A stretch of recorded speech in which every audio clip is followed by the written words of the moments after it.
Hello friends. आपने इलाज के 3 तरीकों के नाम तो सुने ही होंगे। एलोपैथी, आयुर्वेद और होम्योपैथी। हालांकि दुनिया में इलाज के और तरीके भी मौजूद हैं, लेकिन ये 3 सिस्टम सबसे ज़्यादा चर्चित हैं।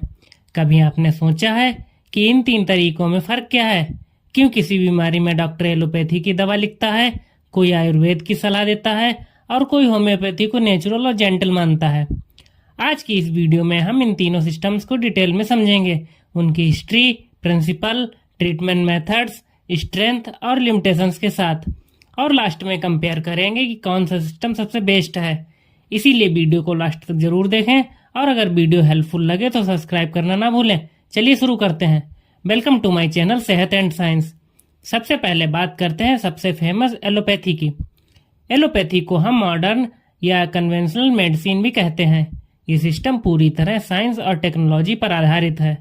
19वीं शताब्दी में जब माइक्रोब्स की खोज हुई और एंटीबायोटिक्स बनी, तब से एलोपैथी मेडिकल फील्ड का सबसे मेनस्ट्रीम सिस्टम बन गया।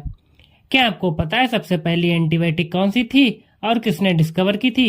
कमेंट में बताइए। अगर नहीं पता तो नो लिखिए। सर्जरी, वैक्सीन्स, एनेस्थीसिया और ऑर्गन ट्रांसप्लांट एलोपैथी की ही देन है। एलोपैथी का बेसिक प्रिंसिपल है स्पेसिफिक डिसीज या सिम्टम को टारगेट करना। जैसे अगर इन्फेक्शन है तो एंटीबायोटिक बैक्टीरिया को किल करेगा।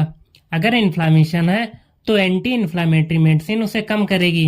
अगर बीपी की प्रॉब्लम है तो एंटी हाइपरटेंसिव ड्रग उसे कंट्रोल करेगी। अब बात करते हैं इसकी स्ट्रेंथ की। आखिर क्यों ये लोगों की फर्स्ट चॉइस है? Number 1, fast relief.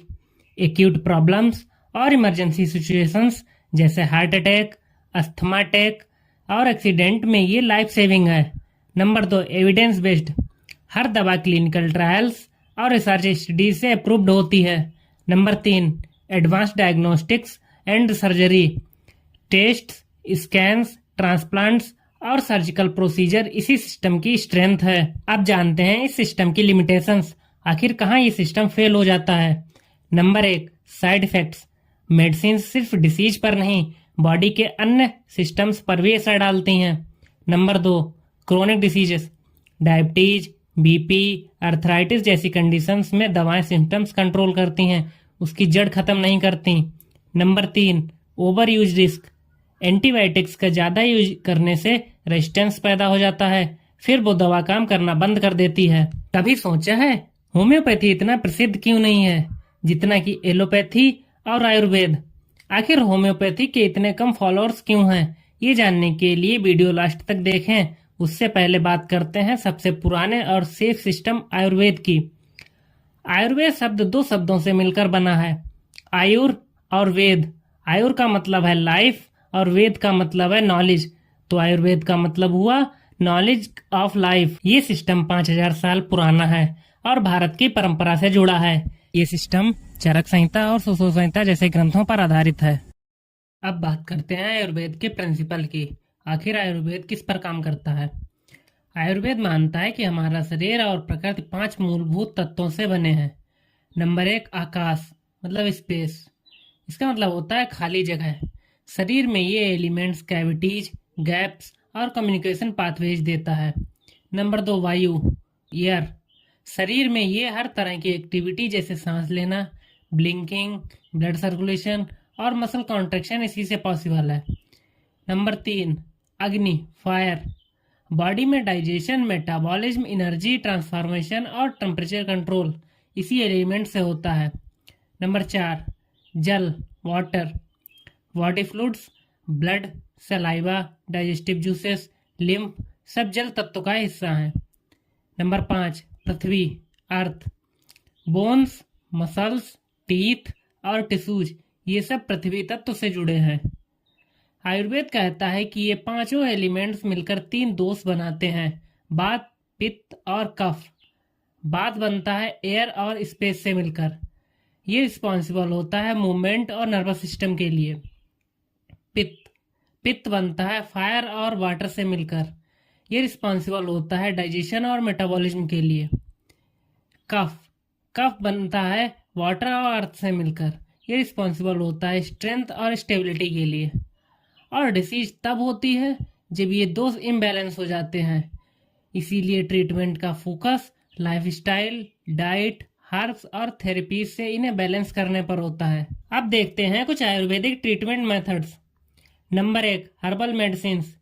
इसमें आते हैं हल्दी, नीम, आंवला और अश्वगंधा जैसी जड़ी बूटियां।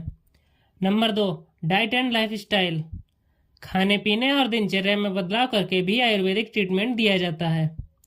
Number 3, panchakarma therapy. इसमें आते हैं डिटॉक्सिफिकेशन मेथड्स जैसे विरेचना, वस्ती, वामना। अगर आप पंचकर्म थेरेपी के बारे में डिटेल में जानना चाहते हैं तो कमेंट में यस लिखें। Number 4, yoga and meditation. ये बॉडी और माइंड बैलेंस के लिए होता है। अब बात करते हैं आयुर्वेद के फायदों की। आखिर आयुर्वेद के फायदे क्या क्या हैं? Number 1, holistic. बॉडी, माइंड और स्पिरिट को साथ लेकर चलता है। Number 2, preventive. आयुर्वेद डिसीज रोकने पर ज़्यादा फोकस करता है। Number 3, less side effects. Herbs और लाइफस्टाइल बेस्ड होने से जनरली सेफ है, लेकिन इसके कुछ लिमिटेशंस भी हैं। नंबर 1, इमीडिएट रिलीफ नहीं। आयुर्वेद इमरजेंसी सिचुएशंस के लिए उपयुक्त नहीं है क्योंकि इसका असर देर से होता है। Number 2, standardisation issues. हर जगह क्वालिटी और डोज अलग अलग हो सकती है। Number 3, scientific validation limited. Research बढ़ रही है लेकिन एविडेंस बेस्ड कम है। अब बात करते हैं उसके बारे में जिसके सबसे कम फॉलोअर्स हैं, होम्योपैथी की। लेकिन इसको लोग पसंद क्यों नहीं करते, ये जानने के लिए वीडियो लास्ट तक देखें। होम्योपैथी एक अल्टरनेटिव मेडिकल सिस्टम है जो यह मानता है कि लाइक क्योर्स लाइक, यानी जो सब्सटेंस किसी हेल्दी व्यक्ति में सिम्टम्स पैदा करता है वही सब्सटेंस बहुत ही डाइल्यूट रूप में किसी बीमार व्यक्ति के सिम्टम्स ठीक कर सकता है। होम्योपैथी सिस्टम 18वीं शताब्दी में जर्मनी के डॉक्टर सैम्यूल हैनेमन ने डेवलप किया। उन्होंने पाया सिंकोना बार्क मलेरिया जैसे सिम्टम्स पैदा करती है और मलेरिया पेशेंट्स को इससे आराम भी मिलता है। यहीं से डॉक्टर हैनेमन ने प्रिंसिपल दिया, लाइक क्योर्स लाइक। एक एग्जाम्पल से देखते हैं। ऑनियन आंखों में पानी लाता है, लेकिन वाटरी आइज की कंडीशन में ऑनियन से बनी मेडिसिन दी जाती है। मेडिसिन बहुत डायल्यूट की जाती हैं और टिनी शुगर पिल्स के रूप में दी जाती हैं। अब जानते हैं इसके क्या क्या फायदे हैं। नंबर 1, जेंटल और सेफ। बच्चों और बुजुर्गों में भी ये सेफ है। Number 2, chronic conditions. Skin issues, allergies, migraine में ये फायदेमंद है। Number 3, no major side effects. Medicine इतने डाइल्यूट होती हैं कि टॉक्सिसिटी का रिस्क बहुत कम होता है। अब जानते हैं आखिर ये इतना भरोसेमंद क्यों नहीं है। नंबर 1, इमीडिएट इफेक्ट नहीं। इमरजेंसी या एक्यूट केसेस में काम नहीं करता। Number 2, scientific debate. रिसर्चर्स कहते हैं एक्सट्रीम डाइल्यूशन से मेडिसिन में एक्टिव सब्सटेंस बचता ही नहीं। नंबर 3, एविडेंस की कमी। क्लिनिकल प्रूफ बहुत लिमिटेड है। अब तीनों सिस्टम्स को एक साथ कंपेयर करके समझते हैं कौन सा बेस्ट है। एलोपैथी इमरजेंसी और एक्यूट केयर में सबसे इफेक्टिव और साइंटिफिकली प्रूवन।